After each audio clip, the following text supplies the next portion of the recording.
বাংলাদেশ জামাতে ইসলামীর আমির সাহেব তিনি গেঞ্জি পরে মানে স্যান্ডেল গেঞ্জি বা গেঞ্জি পরে বর্ণাঢ্য মানুষের কাছে কেন গেল এবং জামাত ইসলামীর আমিরের আশেপাশে তাকে ধরার জন্যই লোক লাগে, তাহলে সেই মানুষ বন্যার্থ মানুষের কাছে, বন্যায় পানিতে ডুবে যাওয়া মানুষজনের কাছে কেন গেল?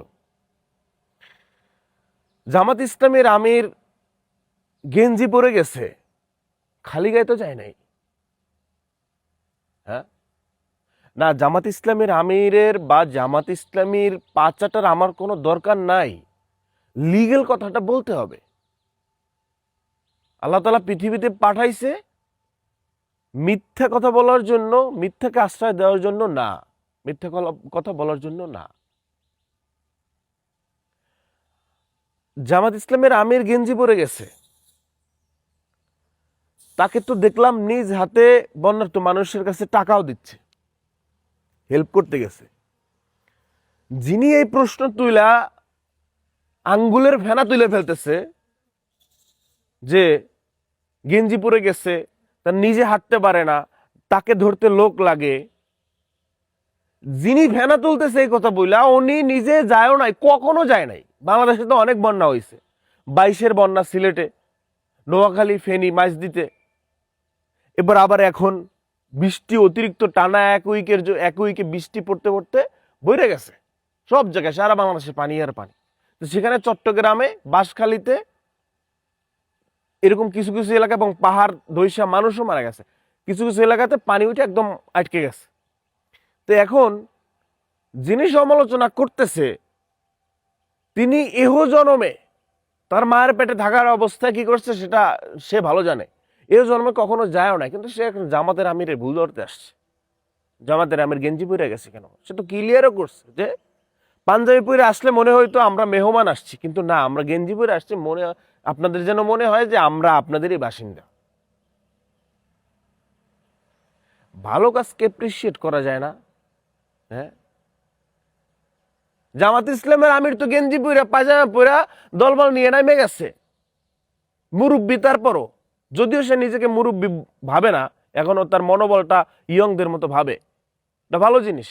মানুষ বলে যে কি বয়স কোনো ম্যাটার না, এরকম একটা ব্যাপার, যাকে ওই আলাপে যাব না। সে তো নামে গেছে পানির ভিতরে, আপনি কি করছেন?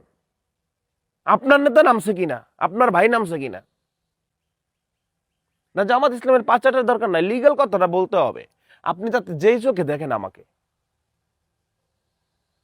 সম্ভবত যদি ভুল না করে থাকি যে জুলাই আগস্ট আন্দোলনে এর আগে পরে, আমার সঠিক তারিখটা মনে নাই, যে সবাই মিলে সরারদি উদ্যানেই মনে হয় বিশাল একটা সমাবেশ হচ্ছিল, তখন জামাত ইসলামের আমির ওখান থেকে কথা বলা অবস্থায় মনে হয় পড়ে গেছিল, স্টক করছিল অথবা সেন্সলেস হয়ে গেছিল।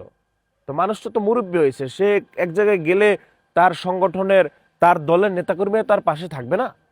সে বয়স হয়েছে না, তাই সে কিছুদিন লাগে টাক খাইয়া ধাক্কা খাইয়া পড়ে যেতে পারে, তাকে সেফটির জন্য, সে একটা দলের আমির, তার সাথে লোক থাকবে না? এটা নিয়ে আপনি সমালোচনা করেন। কোন কোন ব্যক্তি যায় নাই বন্যায়? আমি এত কথা বলতেছি, আমি আমার কথা বলতেছি, আমি যে কন্টেন্ট বানাইতেছি, কথা বলতেছি, আমি নিজেও তো এই বন্যায় এখনো যাইনি না, পিছনের বন্যায় গেছি, অবদান আছে ভাইয়া। 22-এর বন্যায় সিলেটে যখন হাসিনা পদ্মা সেতু উদ্বোধন করে, তখন আমরা সিলেটে জকিগঞ্জে, বুঝলেন নাই, বর্ডার এরিয়াতে নৌকায় ডুবে, ভিডিও আছে, এখনো প্রমাণ আছে। তারপর আপনার হচ্ছে গিয়ে ফেনীর বন্যায় লাস্টে যখন এই যে নোয়াখালী ফেনীতে বন্যা হইলো, গেছিলাম, ওই কথা বলে লাভ নাই, সেই আলাপে যাব না। যে আমি যে কথা বলতেছি, আমিও তো এই বন্যায় বাঁশখালীতে এই এই এই যে পানি উঠে গেছে, আমিও তো যাইনি, আমার তো কোনো অবদান নাই। তো আমি তো সমালোচনা, ক্রিটিসাইজ কোনো কিছু করতেছি না, ভালো কাজ করতেছে সে আমির। সে মানুষ তো এখন ওই রাজনীতি করে না যে আমি ফোনে বলে দিলাম যে ভাই তোরা যা, টাকা দিয়ে দিলাম, গিয়া হেল্প করে আয়। মানুষ তো চায় নেতৃত্বের মানুষ আমাদের সাথে আসুক, মানুষের সাথে মিশে যাক। তারেক রহমানকে দেখেন না, সেনাবাহিনী মহড়া দিতেছে, সেখানে বনে জঙ্গলে চলে গেছে, তাদের খাবার খাইতেছে, মাঠে ঘাটে হাঁটতেছে, ঘুরতেছে। এখন আর ওই নেতাগিরি নাই যে আপনার নেতা এসি রুমে বসে কন্ট্রোল করবে, ওইখানে আর নাই। সমালোচনা না করে এপ্রিসিয়েট করেন, অনুপ্রেরণিত করেন। জামাতের আমির পানির ভিতরে নামে গেছে, খালি গায়ে যায় নাই, সে গেঞ্জি পুড়িয়ে গেছে, সে শত ঢাকিয়ে গেছে।